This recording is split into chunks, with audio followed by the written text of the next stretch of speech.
Shabbat Shalom Mishpacha. This is Rabbi Simon. We come to another Holy Shabbat, Holy Sabbath day, wonderful day. So before I begin, I asked you last times that whether you wanted me to continue to give you the updates, what's happening in the nations. And some of you responded and said that yes, it's kind of become part of the weekly lecture, that they would like to know what's going on, because what's happening is a lot of news either is misrepresented or is suppressed in the West. The media in the West is totally and utterly controlled by the state, and the state decides what media, what information they like to give you and what they like to withhold from you. So there's a lot of information that you are not privy to because the state or those that run the state don't want you to have this information. Now, whether that is for good or whether that is for bad, that is not what we are debating. But what we are just simply saying is that there is information that is held from the people. For whatever reason, the state believes that such information may be either harmful to them, or maybe the other way to look at it is to maybe helpful to them and deciding who they should choose for their next president. How about that? Okay, so that can also be part of the mix. So, what's happening in the East? What is happening in the East? What's happening in the East? Let me tell you what's happening in the East. Last Sabbath, Yemen destroyed one ship of the UK, and they destroyed one ship of the USA. I believe they destroyed a very, very expensive Reaper drone of the US. That's what happened last week. And I don't recall, obviously I'm not frequenting the media outlets in the US, because there's no point. Majority of the information they give is inaccurate anyway, and but I didn't see it mentioned anywhere, the information. Also, I told you that Israel, the war that Israel has started, it will end up in a failure, as it has. There are a number of generals and the Mossad, one of the Mossad heads that resigned, and there are a number of generals that are resigning. That has never happened in the 73 years of history of Israel. And by the way, there are a number of other people that are going to go. I've already said that, and that's in the pipeline as well. One of them being Mr. Netanyahu, he'll be out. The other being possibly the army chief, and another, couple of other important high worth individuals. So Iran also, for the first time in their history, they fired at Israel when Israel destroyed their embassy in Syria and killed their general and killed some other people. Iran for the first time retaliated with just one strike, and they struck one of Israel's key bases and destroyed a lot of stuff there and damaged a lot of their F-35s.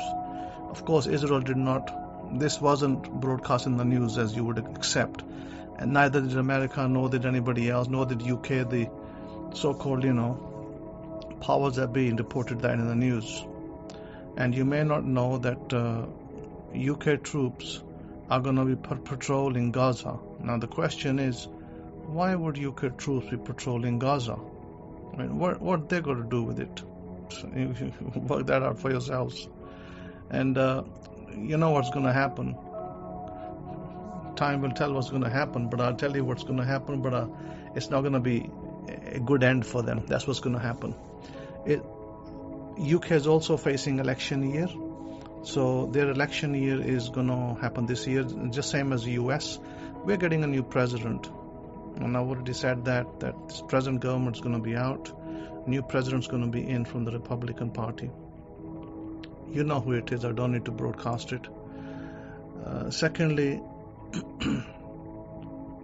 UK, I don't know who is the favorite in the UK to win, but again, in the UK, business as usual, a lot of lies, inaccuracies, false information in the media, all of that is prevalent in the UK media. So again, I would advise you not to pay attention to any of that information. So the information out of the East, let me tell you the information out of the East. You'll be surprised to hear this because you won't find this in any Western press. Russia is selling oil to India. India is then selling that oil to Europe. Okay? There are sanctions that America has placed against Russia, so Europe can't buy gas, especially oil, from Russia. Petrol I'm talking about. So the way they get around it is India buys the petrol from Russia. Russia delivers the petrol to India. India then sells it to Europe, and then Europe takes delivery. And India is the middle country making the profit.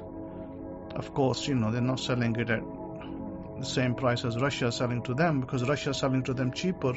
India then makes profit and sells it on. And of course, any country would do that. That's normal business. There's nothing abnormal about that. So that is what's happening with Europe. Europe is breaking at the seams. And Macron came last week and said that we are falling apart. We are breaking apart. We need to make a deal with Russia. And guess who came and said you can't make a deal? The UK elite. The people who control the UK, they came and said you can't do that. You can't make a deal with Russia. So that was kind of stopped there. So that is the basic news. Now, when Iran fired the missile and the drones, they fired their cheapest drones, and there were 10 Muslim countries that took part in preventing these drones from getting to Israel, that actually sided with Israel and that had signed some kind of agreement, maybe verbal, maybe written, that they were going to, be renegade against against their own Muslim nations, Iran in this case. And Iran knows who these nations are, one of them being Jordan in the main list. And so Iran went behind the scenes and told them that I know who you are, the 10 nations. I know what you did, that you prevented our drones from crossing your airspace, but they couldn't stop them. Listen, none of these nations' air systems could stop the drones or the missile. They still passed through without a problem.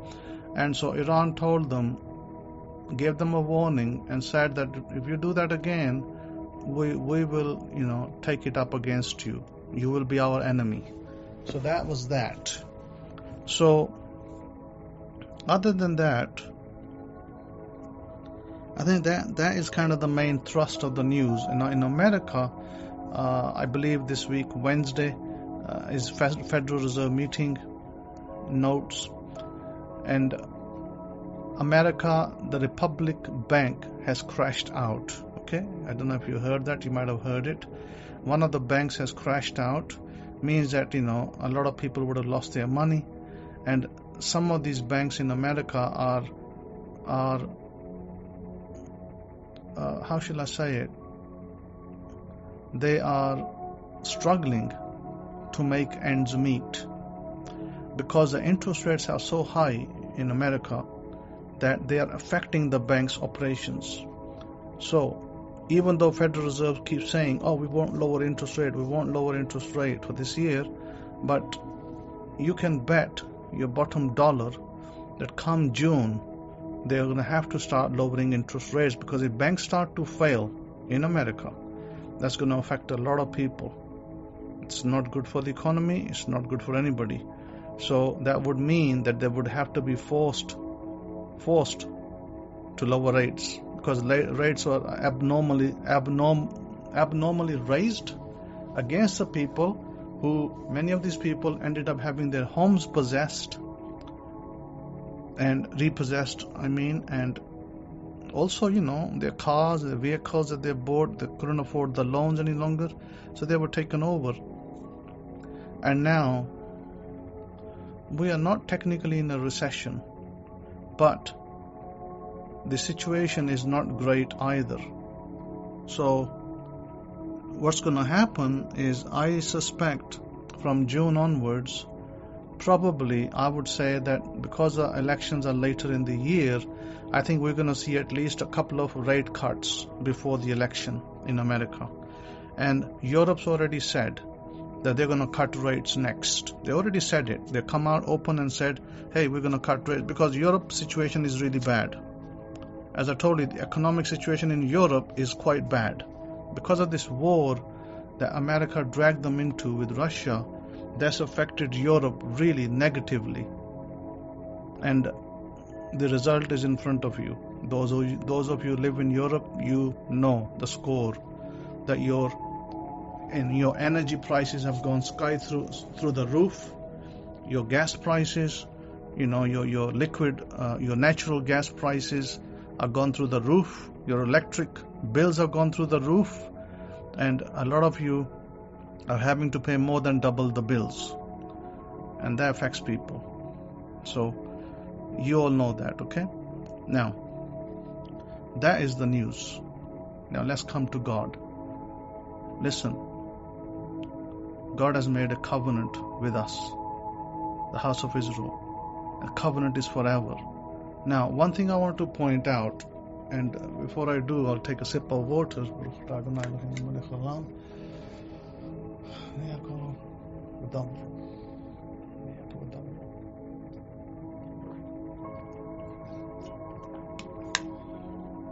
One of the things that I will point out, listen, those of you, some of you out there, you really need to decide what you want. I understand that, you can decide something today, and 2 weeks later you may find that that's not what you want, and you decide to change it, and that is okay. Okay, there's nothing wrong with that.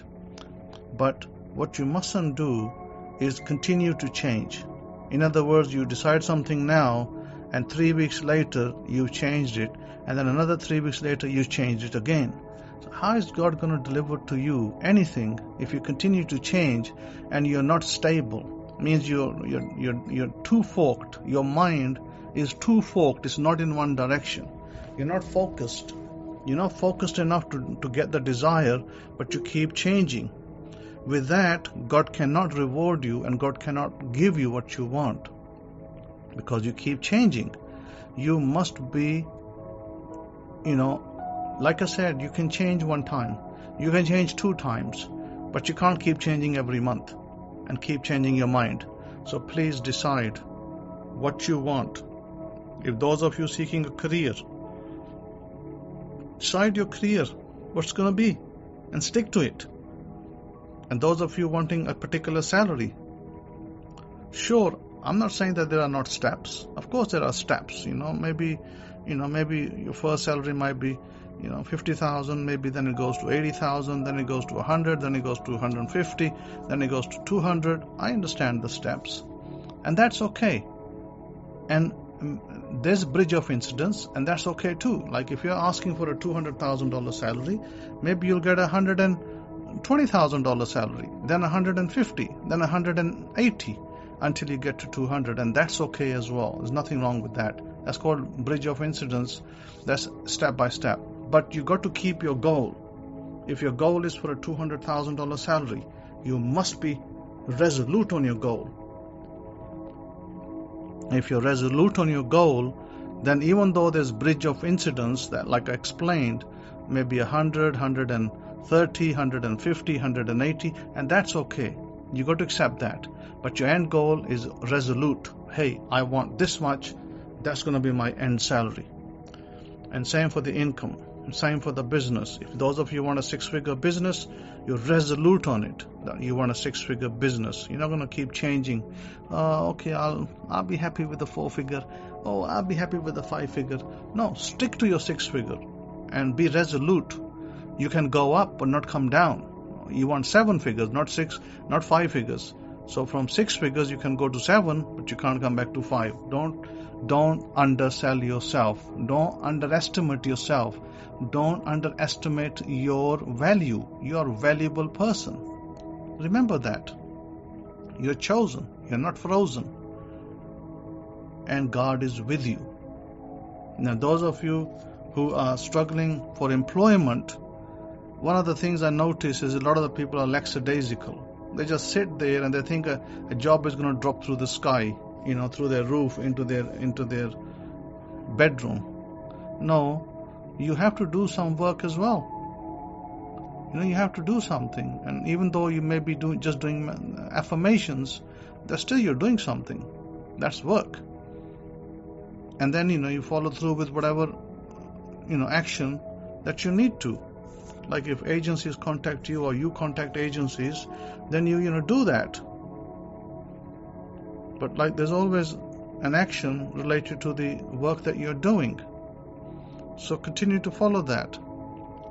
And don't just sit there expecting a job to drop through the sky and through your door if you don't even go out. But you need to, like I said, if you're doing the work with the affirmations, then you follow through with, maybe you send a resume out, maybe you talk to agencies and whatever. You do your work. You're part of the deal. You must do it. And then you will get your desire of your heart will start to show up. And I gave you a very simple method, and I'll discuss it at the end or towards the end. But I wanted to read today. I felt right reading the Bible. I wanted to read a chapter. And I was thinking that maybe what I'll do from next week, maybe I'll start from Genesis chapter 1. And I'll start reading chapter by chapter. That's, I think, what I'm wanting to do. But this time, I just opened my Bible today and I came to Truths Judges. And I started to read. And I just, I was just mesmerized. I was just so delighted to read it. And I think that's a great idea for me to read it. And not to cut short and maybe give you the meat and the potatoes from it that will help you down the road. And those of you who are looking for employment or business, you want to prosper your business, I encourage you to read Psalm 5 and Psalm 8 facing the north, okay? Read it 7 times every day facing the north. Now, it doesn't matter if you do it in the morning or the evening, sunset or sunrise, doesn't matter, but you do it facing the north, okay? Please remember that. 7 times Psalm 5, 7 times Psalm 8, and you do that for your employment or business to improve. Now, is it asking too much? Ask yourself the question, what is it worth to you? Is it asking too much that you read the Word of God to get what you want and then you get it and you're happy and your family's happy? Is it asking too much? Is it worth it? I think you can answer that question yourself. Chapter 1 of Judges. Let's read it from the Hidden Truths Hebraic Scrolls, 7th edition. Now, after the death of Yahoshua, it came to pass that the children of Israel asked Yahoshua, saying, who shall go up for us against the Canaani first to fight against them? And Yahoshua said, Yehudah shall go up. Behold, I have given the land into his hand. And Yehudah said to Shimon his brother, come up with me into my lot, that we may fight against the Canaani, and I likewise will go with you into your lot. So Shimon went with him.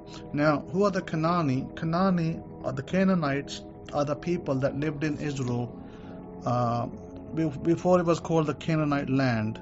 Prior to it being inhabited and overtaken by Israel, it was known as the Canaanite land. Okay, and so Shimon went with him, and Yehudah went up, and Yahoshua gave the Canaani and the Perizzite into their hand, and they slew of them in Bezek 10,000 men.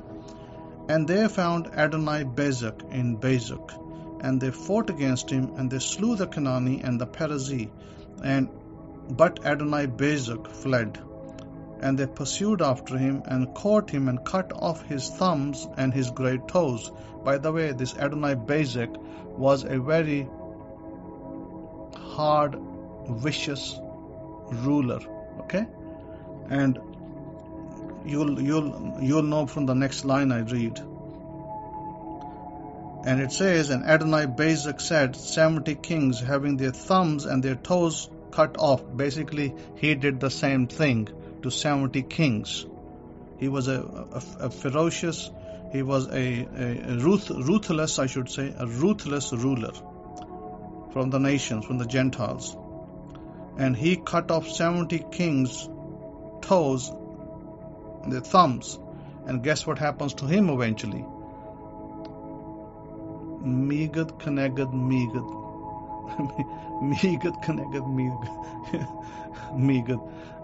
Measure for measure. Mida Kenegad Megad. Measure for measure, punishment for him. And Adonai-Bezek fled, and they pursued after him, caught him, and cut off his thumb and his great toes. And he said, 70 kings having their thumbs and their great toes cut off, gathered their meat under my table, as I have done. So Elohim has repaid me. And they brought him to Jerusalem, and there he died. So they captured this ruthless man, Judah and Shimon. They captured him with their forces. They brought him to Jerusalem, and there he died in captivity. So whatever treatment he was giving to the people, God gave him the same treatment. So learn to give people compassionate and loving treatment. Don't treat people harshly. That it may not be that God will treat you harshly. So God will treat you kindly with compassion if you treat others with kind and compassion. That's the lesson here.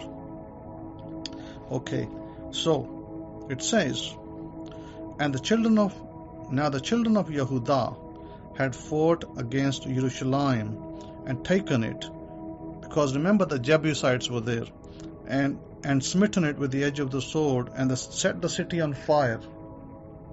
And afterward the children of Yehudah went down to fight against the Canaani that dwelt in the mountain and in the south and in the valley. And Yehudah went against the Canaani that dwelt in Hebron. Now the name of Hebron before was Kiriath Arba, and they slew Sheshe and Ahiman and Talmai. And from there he went against the inhabitants of Davir, and the name of Davir before was Kiriath Sefer. And Caleb said,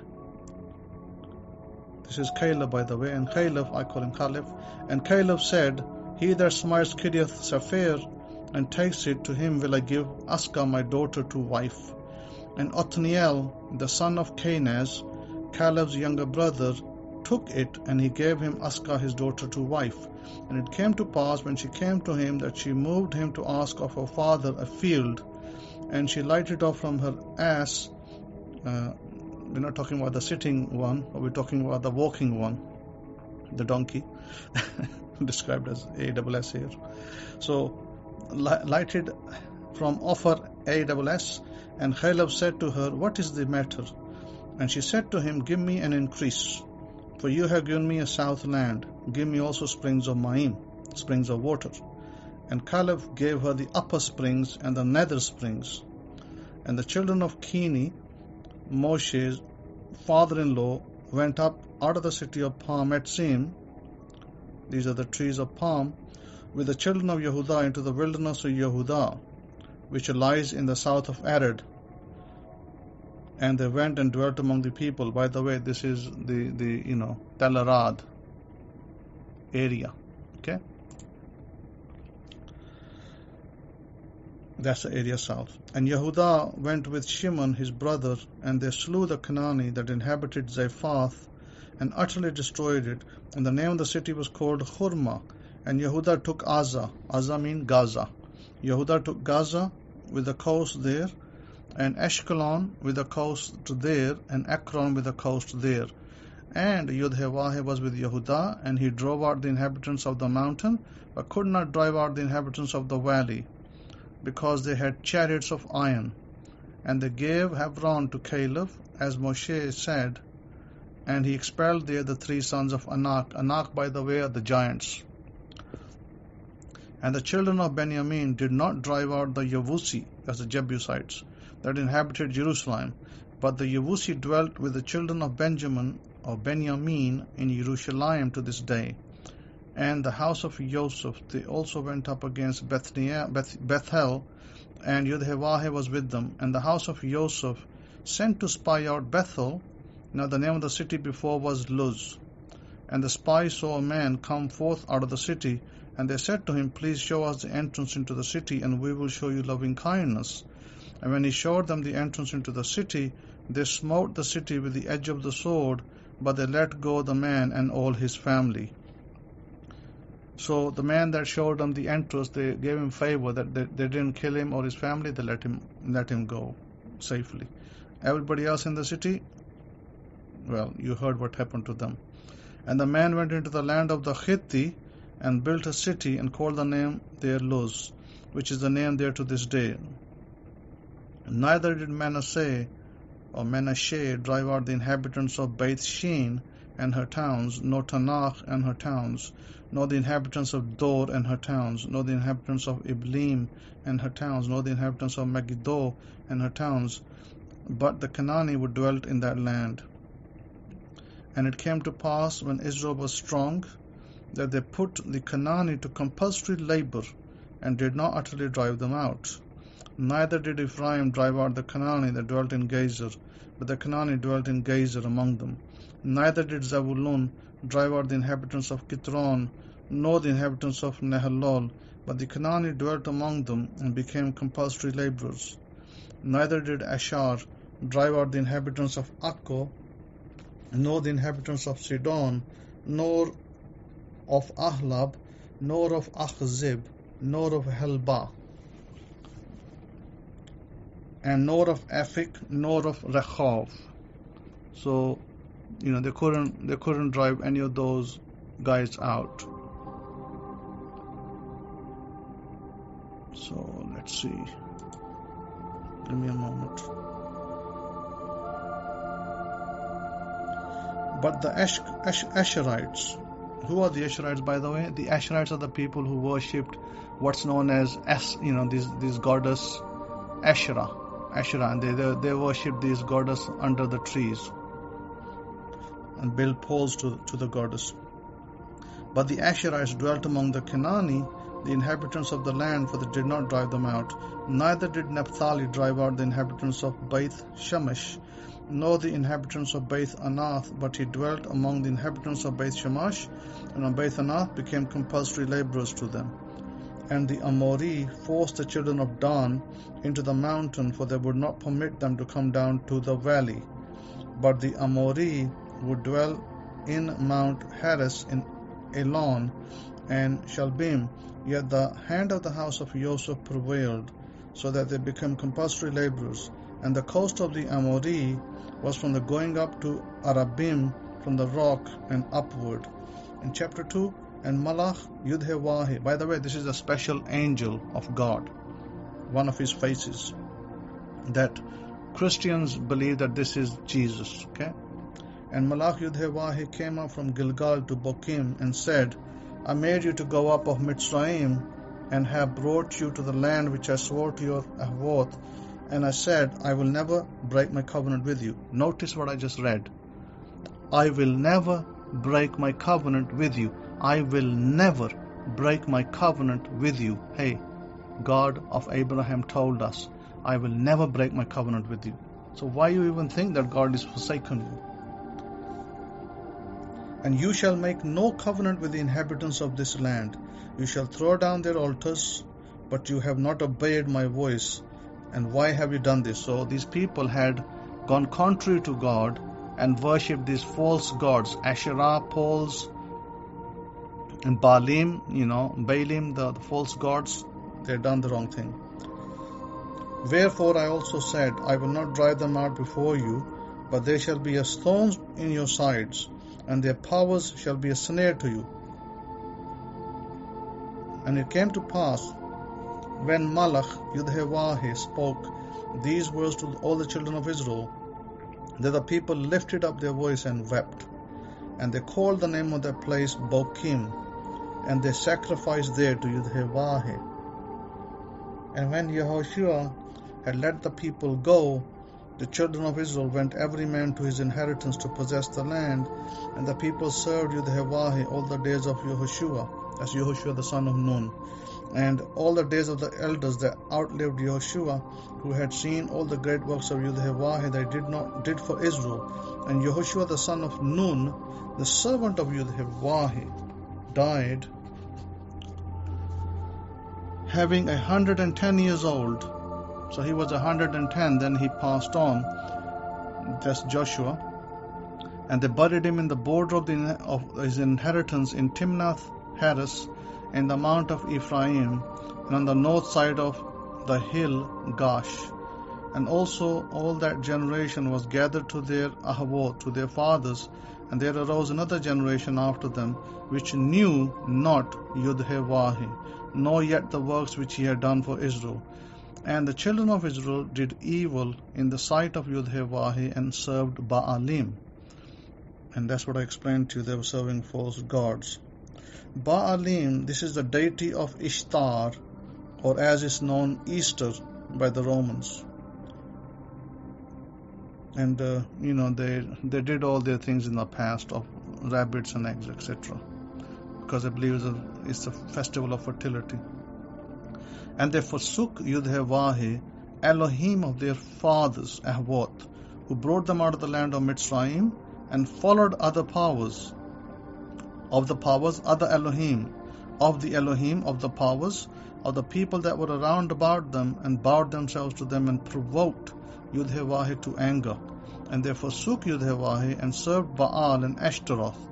And the anger of Yahoshua was hot against Israel, and he gave them into the hands of plunderers that plundered them, and sold them into the hands of their enemies round about, so that they could no longer stand before their enemies. Now listen to this. Those people who don't serve God, whose sacred name is Yahoshua, and they believe that he's a false god, maybe, they believe maybe he's whatever, these Gentiles, they come up with all sorts of nonsense these days. So God said that God spoke about his people. He said, my people who don't serve me, who covenanted with me and go after other false gods of the nations, God said, I will sell them into the hands of those nations, and they'll plunder them. So make of that what you can. It's not a good idea. And it says, and he gave them into the hands of the plunderers. Well, who is a plunderer? How about Satan? Is Satan a plunderer? Think about what I just said. Does Satan influence people to plunder? Does he influence you to do righteous things, or does he influence you to do unrighteous things? It's a question that you have to answer. And he sold them into the hands of the enemies round about, so that they could no longer stand before their enemies.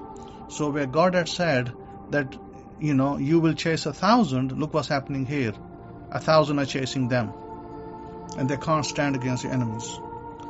Wherefore they went out, the hand of Yahoshua was against them for evil, as Yahoshua had said, as Yahoshua had sworn to them, and they were greatly distressed. Nevertheless, Yahoshua raised up judges. Judges like, of course, Samson. He was a judge. Who rescued them out of the hand of those that plundered them.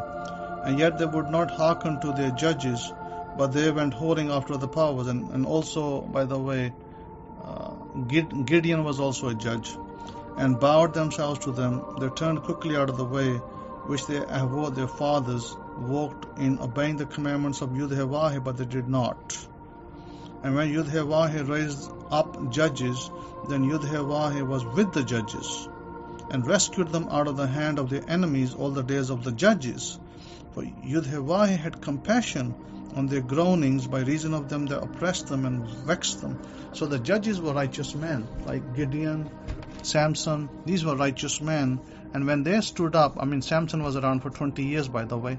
And when they were around, they were righteous. And because of their righteous judgment, God protected the people and saved them during that time. And it came to pass, when the judge was dead, that they returned and corrupted themselves more than their Ahavoth, their fathers, in following other Elohim, other powers to serve them, and to bow down to them. They ceased not from their own doings, nor from their stubborn way. And the anger of Yahoshua was hot against Israel.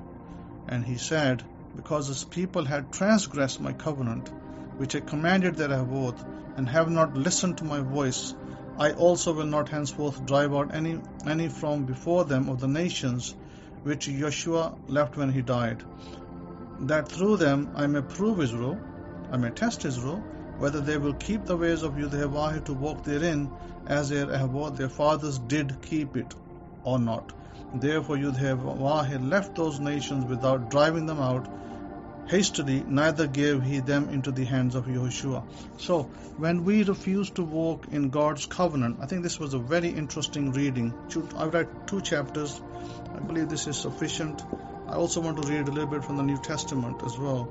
So, it's very important to understand that God was very displeased with those that did not follow the covenant, and those that did, God blessed them. And when they listened to the judges, and the judges, remember, each time of the judge there was a Kohen, a priest as well. So they would get their guidance from the priest, and the priest would put them straight. So isn't it wonderful that when you listen to God, when you follow His covenant, you are blessed, and when you don't, you are dispersed. Sadly, isn't it? Sad. Sad is not something to be happy about, but it is what it is. You can't make it what it isn't. Now, I just want to do a little reading from the New Testament as well. For those of you who, read it, I really got nothing against that. But, I thought it might be interesting to read some words of Yeshua, Jesus. Let's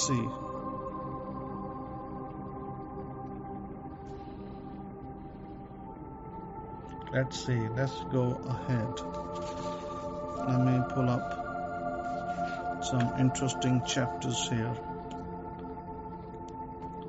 I want to read the prayer of Jesus. I don't know, I'm kind of drawn to the prayer. Matthew chapter 6. But when you petition, verse 7, do not use vain repetitions as the heathen do, for they think that they will be heard for their many words, but be not therefore like them, for your Abba knows what things you have need of before you ask Him. In the Hebrew, he basically reads a prayer as such: Avinu sheb shemayim yitkadosh shemcha, ta'avua malchutecha, yoaseh ratzonecha, ka'asher be'eretz v'shemayim, ten lanu hayom lachem chuchenu, ushlach lanu at ashmatenu, ka'asher shalachim anachnu, la'asher ashmulanu, ve'altavenu lidemasa, כי אם הרצלנו מן הרע, כי לך הממלכה והגבורה והתפארת לעולמי עולמים, Amen. Therefore petition after this manner, the translation: Our Abba, in the Shemaim, in the heavens, holy, Kadosh be your name.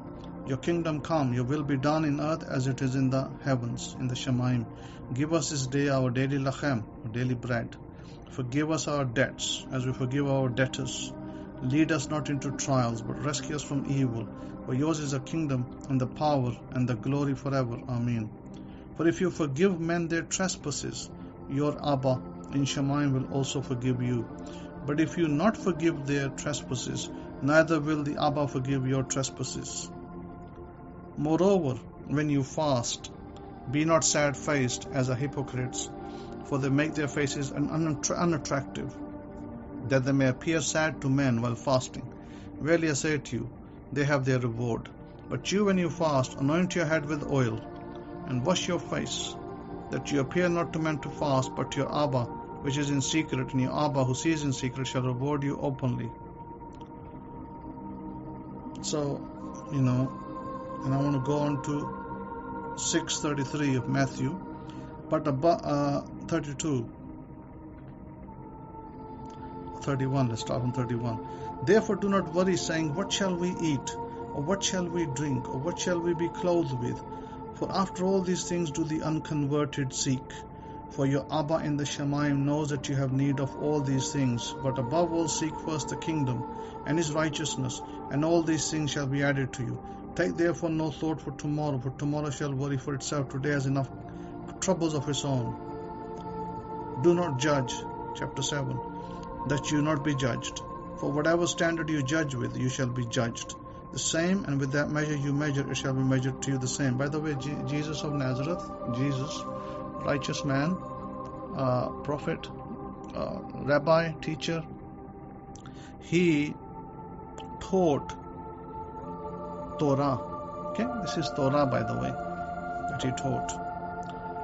And it says, why do you seek the speck that is in your brother's eye, but fail to see the beam of wood that is in your own eye? Or how will you say to your brother, let me pull out the speck out of your eye, while the beam of wood is in your own eye? You hypocrite, first cast out the beam of wood out of your eye, and then shall you be able to discern to cast out the speck out of the brother's eye. Do not hang earrings on dogs, neither cast your pearls before pigs, lest they trample them under their feet, and turn against you and tear you apart. Ask, and it shall be given you. Seek, and you shall find. Knock, and it shall be opened to you. For everyone that asks receives, and he that seeks finds, and to him that knocks it shall be opened. Let's understand that properly, what that means, what Jesus said. He didn't just say ask one time. What does ask mean? When I tell you to write your affirmations down, when I mean list, like say you want a car, you write down the car, I want such and such car, such and such phone, such and such laptop, such and such house, 3-bedroom house or apartment, I want to have such and such a job, paying me X amount of, X figure a year, I want wonderful health, I want nice clothes, nice perfume, colognes, whatever. You write it down. Okay, you write it down. I want to have great relations. I want to be in a great relationship with my wife. You write it down. You make a list. And then what do you say? You say, I have everything on my list. You repeat it. That covers all the list. Because if you started to do one by one, you'll be there all day. Doing one affirmation at a time for each of those items. So rather than do that way, the shortcut is to write it on a list and then just say, I have everything on my list. Set your timer, 20 minutes to 30 minutes timer, and then all you're going to do is robotically affirm, I have everything on my list. I have everything on my list. I have everything on my list. I have everything on my list. I have everything on my list. And I'd encourage you to do it twice, 3 times a day. Do it in the morning, first thing after you've done your breakfast, second thing before you sleep, and maybe in the middle as well, at least 3 times.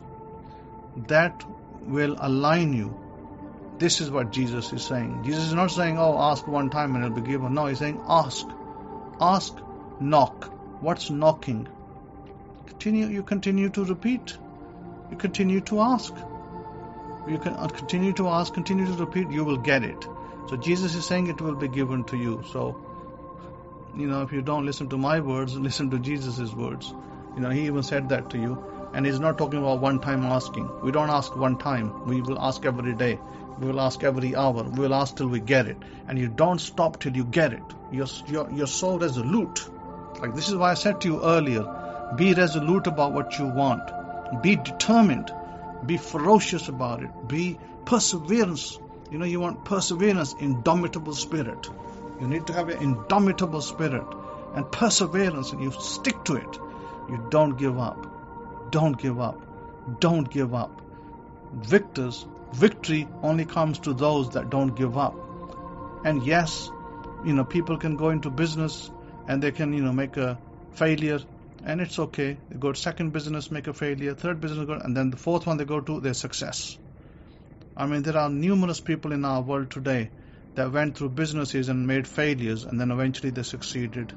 One of those guys, KFC owner, Colonel Sanders, he went through so many failures before he finally arrived. I think he's in his 60s when he finally arrived to make success of his business. And today KFC is all over the world. Every country, every city has KFC. Think about it. Was he resolute? Did he continue to ask, or did he give up? You continue to ask, continue to be resolute, and you will get it. Don't give up. And those of you who are struggling and finances, jobs, I gave you the formula. Psalm 5, Psalm 8. Face the north. The north is where the financial blessings come from. The south is where the wisdom comes from. So, how do you face the north? You sit up straight. If you're those of you living in America, sit up straight. You're facing the east. Okay? Jerusalem is the east over here. And then you turn your head. And now, when I turn my head left, I'm facing the north. If I turn my head right, I'm facing the south. So I turn my head left. I keep my body facing the Jerusalem, east. And my head is now turned north.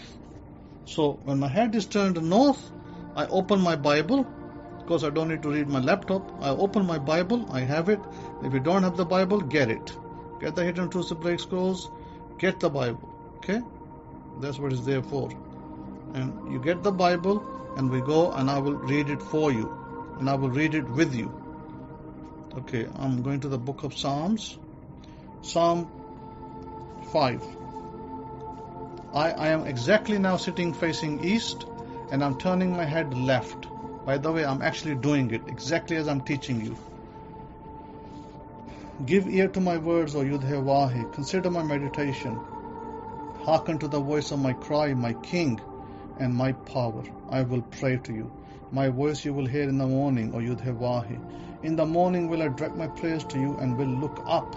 Certainly you are not the elder that approves wickedness, neither shall evil people dwell with you. False light bearers shall not stand in your sight, and you hate all who practice idle praise, paying homage to them.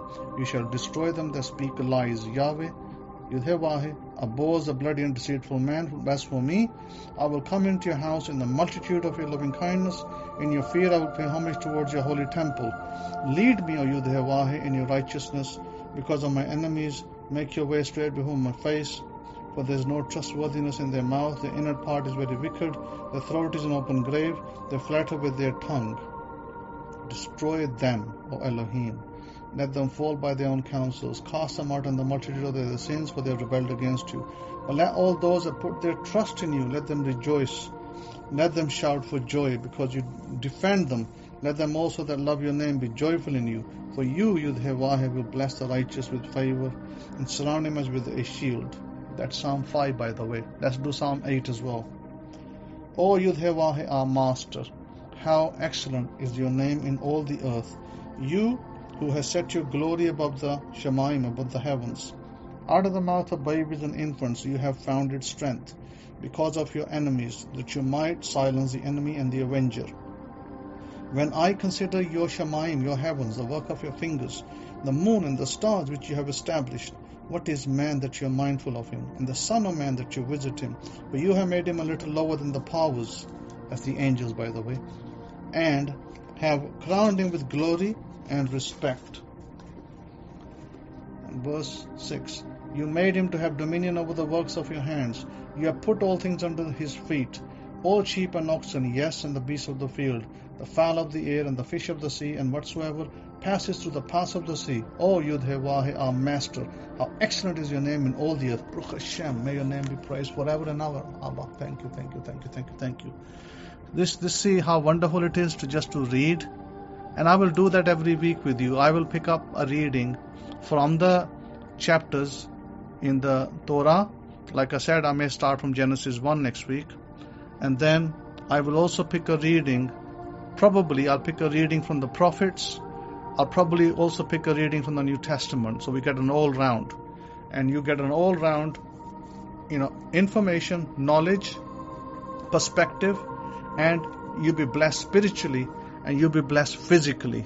So with that, I want to thank you for who are listening to me, and listen to this lecture even twice if you have to. Understand what I said, and remember, one of the exercises I gave you was $6 million. You imagine you have the $6 million in your account, and you imagine you go out of your front door and you see this bright light, beautiful day, and you see your brand new car standing there, and you're so happy. And maybe your wife is congratulating you, maybe your mother is congratulating you, or whoever's your family near to you, they're congratulating you. and you're so happy, and you go in the car to the bank, and you go to the teller in the bank, and he tells you your balance, whatever that $6 million balance. He tells you, hey sir, you have, hi there sir, nice to meet you. You say to him, what is my balance? And he says, sir, your balance is $6 million. Isn't that great? Isn't that wonderful? And this is what you need to do. You need to see, you need to be absorbed, you need to be in it every day, in it, in your imagination every day, and be looking at it. And to doing the affirmation I told you, right, make a list, and then I have everything on my list. Set time aside. Set aside 1 hour a day, and break it down into maybe 2 30-minute sessions, or maybe 3 20-minute, and repeat, I have everything on my list. I have everything on my list, okay? I want you all to succeed. I want you all to be successful.